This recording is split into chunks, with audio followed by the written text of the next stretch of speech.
हाँ, अब इसी चीज का जो इन्होंने प्रैक्टिकल परफॉर्म किया, वो चीज का हम जो इन्होंने जो है वो ग्राफ भी बना दिया। ग्राफ कैसे बना दिया उसको देखो ध्यान से।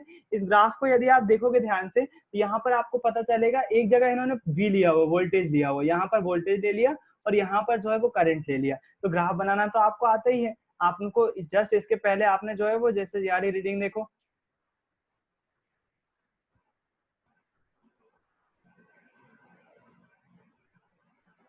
अरे ये चेंज क्यों नहीं हो रहा? हाँ, ये वाला देखो ग्राफ, अगर हम इसका ग्राफ बनाना चाह, अरे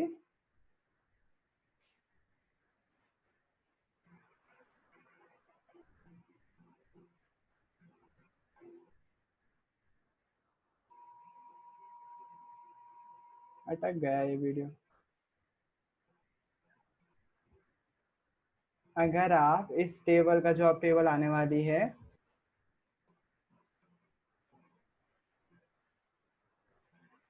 हाँ इस टेबल की बात कर रहा था मैं, इस टेबल का अगर ग्राफ बनाना चाहो आप,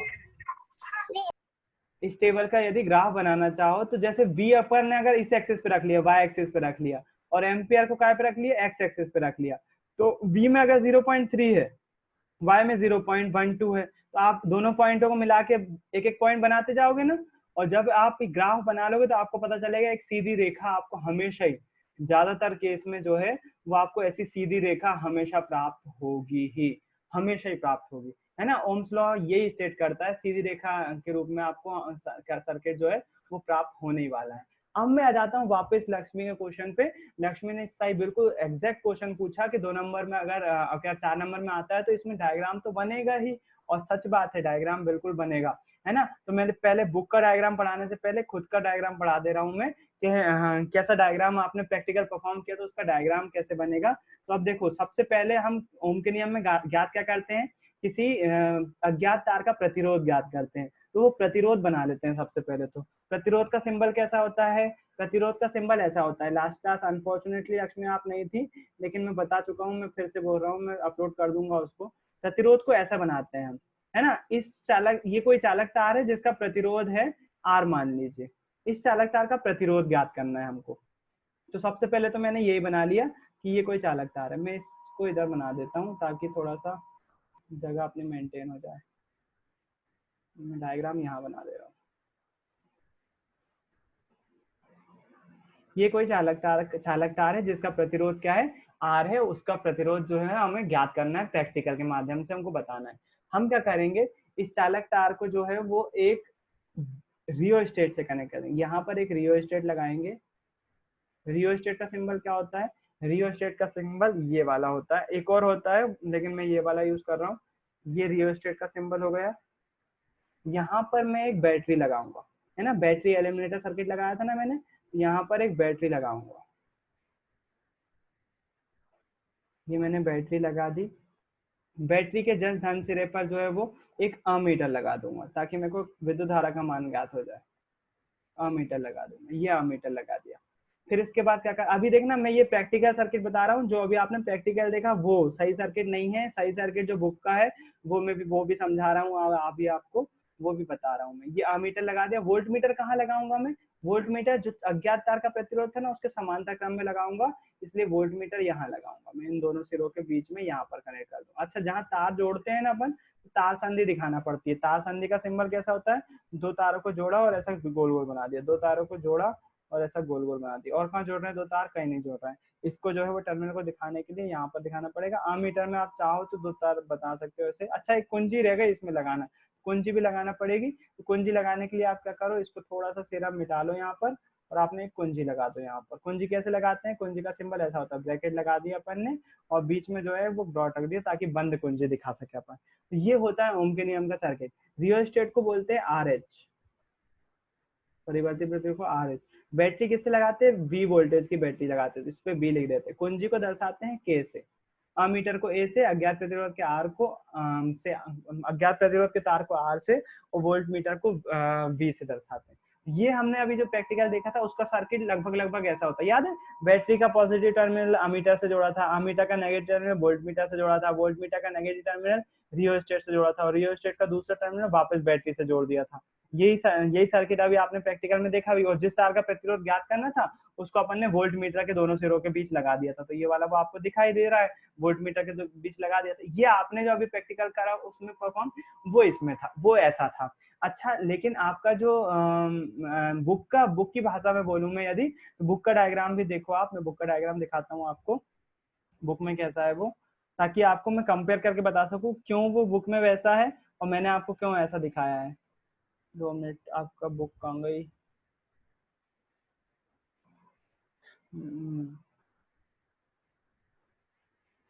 पेज नंबर 225 के आसपास, ये 230 के आसपास, 230 के बाद है, 234 पे चैप्टर स्टार्ट है,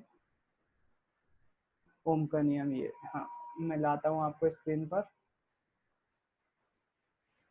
आपके जो बुक में ओम का नियम का परिपथ दिया हुआ है वो ऐसा दिया हुआ है। अब देखना इसमें भी वही है, इसमें वही चालक तार प्रतिरोध लिया है इन्होंने, जिस चालक तार का प्रतिरोध ज्ञात करना है उसको ऐसा लिया, उसके सिरों के बीच क्या लगा दिया, वोल्ट मीटर लगा दिया वोल्टेज नापने के लिए, या फिर वोल्टेज के मध्य वो वाला तार लगाया आपने, ये भी बोल सकते हो आप। उसके बाद क्या करा, एक मीटर लगाया हुआ है करंट नापने के लिए। और इन्होंने देखो इन्होंने जो है वो रियोस्टेट का यूज नहीं किया, परिवर्ती प्रतिरोध का यूज नहीं किया, उसकी जगह क्या किया है, अलग अलग बैटरी यूज करी। यहाँ पर दिख रही है ना, 1 2 3 4 अलग अलग दिया हुआ है, और ये जो डॉट डॉट लाइन दिख रही है ये आपको दिखा रहा है कि पहले हमने इस बैटरी से कनेक्ट किया, फिर उसके बाद इस बैटरी से कनेक्ट किया, फिर उसके बाद इस बैटरी से। तो आप देखना, जब यहाँ पर मैं इसको थोड़ा सा पेंट की स्क्रीन पे लाता हूँ ताकि आपको जो है वो अच्छे से समझा सकूं। यही वाले डायग्राम को मैं समझा रहा हूँ आपको, डायग्राम यही वाला बनाना है, हालांकि आपको रियो स्टेट वाला डायग्राम नहीं बनाना है क्योंकि बुक में नहीं दिया हुआ है। हालांकि गलत नहीं है, मैं फिर बोल रहा हूँ, 12th क्लास में आप देखोगे जो मैंने अभी अभी डायग्राम बनाया है वही डायग्राम मिलेगा आपको, लेकिन अपन जो है वो रिस्क नहीं लेते हैं, इसलिए जो है वो अपन कौन सा डायग्राम बनाते हैं, अपन जो है वो पेंट वाले डायग्राम बनाते हैं जो अपन ने बुक में देखा है, इसलिए जो है वो अपन उसको इस डायग्राम को लेके चलते हैं। अब इस डायग्राम को अगर आप ध्यान से देखोगे, यहाँ पर देखो पहला सेल लगा हुआ है, एक सेल लगा हुआ है ये, दूसरा सेल ये, तीसरा सेल ये, चौथा सेल ये। तो पहले सेल के जो टर्मिनल को क्या करा, पहले सेल के टर्मिनल को अपन ने इस तार से जोड़ा हुआ है, फिर उसके बाद क्या करा, एक पहली बार जब तार जोड़ा ना तो वो पहले यहाँ पर जोड़ा, जब यहाँ पर जोड़ा तो ये करंट जो है वो कहाँ से आ रहा होगा, यहाँ से आया, यहाँ से होता हुआ गया, यहाँ से गया और यहाँ से होकर यहाँ चला गया, है ना, वापस इसी सेल में चला गया। लेकिन जब हम इसको दूसरी बार यहाँ पर जोड़ते हैं, जब हम तार को यहाँ पर जोड़ते हैं तो अब ये वाला सेल भी परिपथ में आ गया, अब करंट यहाँ से जा रहा होगा, यानी कि दो सेल आपस में जुड़ गए हैं। जुड़ते कैसे, मैंने आपको बताया, दो सेल खिलौने में कैसे जुड़ते, वो यहाँ से करंट आया, ऐसा ऐसा घूमा और फिर यहाँ से होता हुआ फिर दूसरे सेल में चला गया, है ना, तो दूसरे सेल का परिपथ ऐसा बन रहा होगा। तीसरे बार हमने कहाँ जोड़ा, इसमें जोड़ा, इस वाले सर्किट में जोड़ा, मैंने कलर चेंज कर लेता हूँ। पहली बार कहाँ जोड़ा था, पहली बार रिकॉर्डिंग चालू है, हाँ, पहली बार मैंने यहाँ जोड़ा था इसको, पहली बार टर्मिनल को यहाँ जोड़ा था, तो करंट कहाँ से आया, यहाँ से आया, ऐसा घूमा और यहाँ से होता हुआ पूरा यहाँ चला गया। जाहिर सी बात है वोल्ट मीटर से जो है वो वोल्टेज जाएगा, करंट जो है वो करंट भी कुछ मामला में जाएगा, है ना। पहला टर्मिनल, पहला राउंड ऐसा लगा, फिर उसका दूसरे राउंड में मैंने तार कहाँ जोड़ दिया, इधर से हटा के इधर जोड़ दिया, तार इधर से हटा के इधर जोड़ दिया, है ना। जब इधर जोड़ दिया तो ऐसा हो गया, और करंट अब यहाँ से दो सेलों के बराबर का करंट जा रहा है, ज्यादा करंट जा रहा होगा पहले की अपेक्षा, यहाँ तक चला गया। फिर उसके बाद तीसरी बार क्या करा, यहाँ पर जोड़ा, तीसरी बार यहाँ जोड़ा तो 3 सेलों का करंट जा रहा होगा, जाहिर सी बात है ज्यादा करंट और वोल्टेज जा रहा होगा, और वो वापस घूम के वापस सेल में चला जाएगा, 3 सेलों। चौथी बार में क्या करा, यहाँ जोड़ा मैंने, जब यहाँ जोड़ा तो 4 सेलों के बराबर वोल्टेज और करंट जो है वो यहाँ जा रहा होगा और इसके थ्रू जा रहा होगा। तो जाहिर सी बात है जैसे हम आगे बढ़ाते जाएंगे, इधर से इधर करते जाएंगे, वोल्टेज और करंट दोनों बढ़ता जाएगा। तो हम वहां पर रियो स्टेट की सहायता से कर रहे थे। अगर मैं दूसरे उसकी बात करूं, दूसरे यहाँ इस डायग्राम की बात करूं, तो यहाँ पर हम रियो स्टेट पे आगे पीछे कर रहे थे, आगे पीछे कर रहे थे, तो वोल्टेज करंट की वैल्यू जो है वो चेंज हो रही थी। वोल्ट मीटर आपने देखा, वोल्टेज करंट कम ज्यादा हो रहा था जैसे हम उसको आगे पीछे कर रहे थे। तो यहाँ पर हम रियो स्टेट का यूज ना करते हुए हमने क्या कर दिया, यहाँ पर बैटरी अलग अलग यूज कर ली, बैटरी के टर्मिनल अलग अलग यूज कर लिए। ज्यादा वोल्टेज चाहिए हमको तो हम यहाँ कनेक्ट कर देंगे, कम चाहिए तो यहाँ कर देंगे, तो अपने आप चीज चीज जो है वो अलग अलग हो जाएगी। इसलिए जो है वो इन्होंने डायग्राम को कुछ ऐसा बना दिया है, तो आप भी ऐसे ही बनाएंगे। मैं अब फिर से आपको उस वाले डायग्राम पे ले आता हूँ, और यहाँ पर जो ओम के नियम का डायग्राम बनेगा वो कैसा बनेगा, एक अज्ञात प्रतिरोध का तार लेंगे हम, उसको यहाँ पर ऐसा ऐसा लगा देंगे, उसका सिंबल ऐसा ऐसा होता है, ना ज्यादा बड़ा ना ज्यादा छोटा ना ज्यादा लंबा, है ना, ऐसा लगा देंगे। इसके सिरों पे आपको वोल्ट मीटर लगा देना है एक, ये वोल्ट मीटर लग गया आपका, और इधर तार संधि दिखाने के लिए ऐसे डॉट डॉट बना दो आप। इसके बाद यहाँ पर एक आमीटर लगाइए आप, आमीटर बनाने के लिए केवल गोले में ए लिख देना है। फिर यहाँ पर एक कुंजी लगा सकते हो आप, अगर कुंजी लगाना चाहो तो यहीं पर लगा दो आप, बिल्कुल लगा सकते हो। यहाँ से एक गया, ये गया, और यहाँ पर आपको क्या करना है, यहाँ पर आपको बैटरी अलग अलग लगा देना है। पहली बैटरी, पहले सेल ये हो गया, फिर उसके बाद दूसरा सेल ये हो गया, फिर उसके बाद तीसरा सेल ये हो गया, फिर उसके बाद चौथा सेल ये हो गया, है ना। 4 रीडिंग ली मान लिया आपने, तो आपने ये लगा दिया। फिर इस तार को ऐसा लंबा कर देना है, और इन सभी जगह पे 4-4 मतलब ऐसे डॉट डॉट करके चारों जगह पर जो है वो ऐसे लाइन से जोड़े, मतलब हर एक पोजीशन आपने अलग अलग जोड़ी है तार की।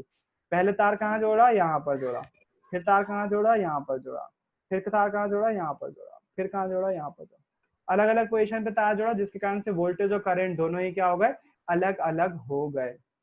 वोल्टेज और करंट अलग अलग आएंगे तो यहाँ पर जो है वो हम आर की वैल्यू आसानी से फाइंड कर सकते हैं, किससे, फॉर्मूले से। V इक्वल्स टू क्या होता है, आई आर होता है। जबकि हम अगर आर की वैल्यू चाहिए तो आर बराबर से V अपन आई लिख सकते हैं ना, V अपन आई। इसके फॉर्मूले से हम जो, मेरा माउस फिर से खराब हो रहा है तो आप उस पर फोकस ना करें।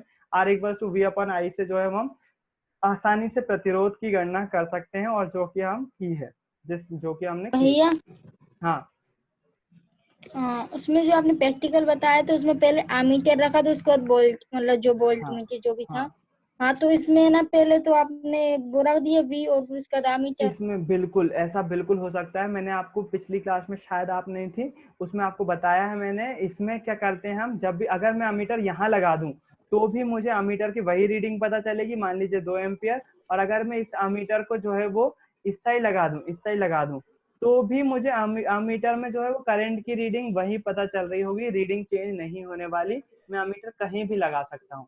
लेकिन मैंने और बताया कुंजी था भी। आपको, कुंजी भी, बिल्कुल कुंजी भी इस साइड भी लगा सकता हूँ, इधर भी लगा सकता हूँ, कहीं भी लगा सकता हूँ मैं। आपके ऊपर है, आप बिल्कुल कहीं भी लगा सकते हो। लेकिन आपको जितने 10th क्लास में डायग्राम मिलेंगे, ये वाला जो मैंने परफॉर्म किया था, ये कई मामलों में जो है वो गलत सिद्ध हो जाता है। ये वाला तरीका गलत है। आपको अमीटर जो नॉर्मली आपकी बुक में जितनी बार लगा मिलेगा, वो हमेशा न्यूट्रल साइड मिलेगा, है ना। न्यूट्रल मतलब जहाँ नेगेटिव सिरा होगा बैटरी का, नेगेटिव नंबर यहाँ पर है, ये पॉजिटिव है। यहाँ पर देखो, ये वाले डायग्राम में पॉजिटिव ये वाला है, पॉजिटिव ये वाला है, नेगेटिव टर्मिनल ये वाला है। तो अमीटर और कुंजी हमेशा आपको जो है वो नेगेटिव टर्मिनल की तरफ लगी हुई दिखेगी, ज्यादातर केस में, हमेशा नहीं बोलूंगा मैं, ज्यादातर केस में। जो मैंने परफॉर्म किया है इसको कोई माइकल गलत नहीं बोल सकता है, लेकिन ये पूरी तरह से सही नहीं है, है ना। अगर 12th क्लास में देखोगे आप, तो आपको कई अमीटर जो है वो यहाँ पर लगे हुए दिख जाएंगे पॉजिटिव टर्मिनल के साइड, उसमें कोई परेशानी नहीं है। आप अमीटर और कुंजी दोनों को ही इस साइड भी लगा सकते हो, इस साइड लगा सकते हो, कहीं भी लगा सकते हो, है ना। आपको लेकिन अगर आप नेगेटिव टर्मिनल की तरफ लगाते हो तो ज्यादा अच्छी सही रीडिंग आई। क्यों? क्योंकि हम तार का प्रतिरोध ज्ञात कर रहे हैं, तार का प्रतिरोध ज्ञात कर रहे हैं ना। और जब तार का प्रतिरोध ज्ञात कर रहे होंगे, तो जब धारा इसमें से होकर चली जाएगी, इसमें से होकर चली जाएगी, उस धारा का मान मानेंगे तो ज्यादा अच्छा रहेगा। अब जब हमने इसको पहले ही लगा दिया, जब पहले ही लगा दिया इसको, तो इसमें से जो बैटरी में से धारा आ रही होगी उसका मान पता चल जाएगा हम, है ना। लेकिन यहाँ पर फिर मेरा सही क्यों हो गया था? क्योंकि मैंने रियोस्टेट यूज किया था, और रियोस्टेट में जो है वो धारा का मान चेंज कर रहा था। इसके कारण से मेरा यहाँ पर बिल्कुल प्रैक्टिकल गलत नहीं है, और उस पर अभी तक कोई कमेंट भी नहीं आया ऐसा, जहां तक कमेंट पता नहीं बंद ना करके रखे हो मैंने। लेकिन जो है वो पूरी तरह से सही है, क्योंकि मैंने रियोस्टेट यूज करा था, जबकि बुक ने रियोस्टेट यूज नहीं करा है। बुक ने क्या यूज करी है? बैटरी यूज करी हुई है। इसके कारण से इन्होंने जो है वो अमीटर को कहाँ लगाया हुआ है? नेगेटिव टर्मिनल पे लगाया हुआ है, ताकि करंट जो है वो इस प्रतिरोध में से होकर चला जाए, इस प्रतिरोध में से होकर चला जाए, और सही करंट की वैल्यू जो है वो हमको पता चल जाए, इसलिए इन्होंने यहाँ पर लगा दिया है। फिर से वही बात बोल रहा हूँ मैं, आप कहीं पर भी लगा सकते हो, कोई बड़ी दिक्कत नहीं है। लेकिन बुक ने इधर लगाया है, नेगेटिव टर्मिनल पे लगाया हुआ है, इसके कारण से आप उसको हमेशा अमीटर और कुंजी को नेगेटिव टर्मिनल पर ही लगाएं। कोई रिस्क लेने की जरूरत नहीं है, अननेसेसरी रिस्क मत लीजिए, ठीक है। ये डायग्राम बनेगा, और एक टेबल भी बनती है। वो टेबल कौन सी होती है? वो टेबल वही है जो अभी आपने देखी थी इंग्लिश में, वही आपको हिंदी में बनाना है। और वो टेबल केवल खाली बना दी जाती है, उसमें कुछ भरा नहीं जाता है, तो वो खाली टेबल भी बना देना है आपको, है ना। उस टेबल में क्या करते हैं हम? उस टेबल में जो है वो कुछ ऐसी कॉलम बनाते हैं, पहले वोल्ट मीटर की रीडिंग लिखते हैं, फिर आमीटर की रीडिंग लिखते हैं और फिर प्रतिरोध लिखते हैं। तो यहाँ पहले कॉलम में हम लिखते हैं, पहले कॉलम में लिखते हैं वोल्ट मीटर की रीडिंग, वोल्ट मीटर, राइटिंग पे ध्यान मत देना, कि रीडिंग या का पाठ्यांक बोलते हैं, हिंदी में इसको बोलते हैं पाठ्यांक। आप रीडिंग लिख दोगे, कोई गलत नहीं बोलेगा उसको ना, साइंस में चल जाती है, आप हिंदी इंग्लिश के शब्द यूज कर सकते हो। वोल्ट मीटर का पाठ्यांक यहाँ पर लिखोगे वी में, वी मतलब वोल्ट में। सेम केस दूसरे कॉलम में लिखोगे अमीटर का पाठ्यांक। आप रीडिंग लिख सकते हो, मैं अमीटर की रीडिंग ही लिख रहा हूँ, अमीटर की रीडिंग, रीडिंग ड है ये, रीडिंग काय में आती है, एम्प में आती है, तो ए एम पी, एम्प में, एम्प मतलब एम्पियर, पूरा नहीं बोल रहा हूँ मैं, एम्पियर में। और यहाँ पर क्या करेंगे हम, वो जो हमारे पास फॉर्मूला है ना, R equals to V upon I, है ना, या फिर देखेंगे प्रतिरोध ओम में, प्रतिरोध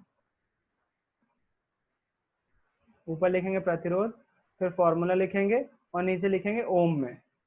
आप चाहो तो सिंबल बना सकते हो ओम में, ठीक है। तो ये टेबल बना देंगे और इसमें क्या करेंगे, नंबर डाल देंगे केवल, यहाँ पर एक सीरियल नंबर का कॉलम छोड़ देना आप, क्रमांक बोलते हैं ना इसको, क्रमांक लिख के 1 2 3 बस खाली छोड़ देना, खत्म। ये आपका क्वेश्चन 4 नंबर के हिसाब से पूरा हो गया। इसके अलावा आपको कुछ नहीं करना है, खाली छोड़ देना है, कुछ नहीं लिखना ही नहीं है, उसको भरना ही नहीं है। समझ में आ गया?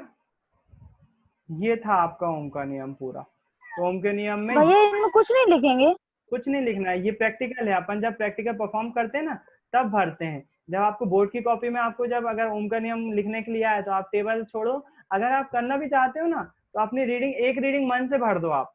मान लीजिए 5 वोल्ट आई रीडिंग तो 5 लिख दिया, अमीटर की रीडिंग 2 आई तो 2 लिख दिया, 2 में 5 का डिवाइड करोगे तो कितना आएगा, 2.5 आएगा, यही आएगा ना, 2.5 ओम की आ जाएगी। तो ऐसी रीडिंग आप मन से ही भर सकते हो, कोई दिक्कत नहीं है ना। लेकिन मैं तो बोलूंगा कि आप, कोई जरूरत नहीं है ज्यादा मेहनत करने की, आपके 4 नंबर कंफर्म हो चुके हैं। ये जो आपने टेबल बनाई है, आपसे क्वेश्चन में पूछी जाए तो बनाना है, अगर पूछ ली कि टेबल भी बनाओ, किसी अज्ञात प्रतिरोध का तार्किक प्रतिरोध करने की प्रक्रिया बताओ, तो फिर आपको जो नंबर जो है वो मन से भर देना है, कुछ भी भर दोगे आप, आपको डिवाइड सही करना है बस। यहाँ पर ये दोनों अपने मर्जी से रीडिंग ले लेना, है ना, 5 6 7 2 3 4, ये रीडिंग मन से ले लेना और इसका डिवाइड कर देना।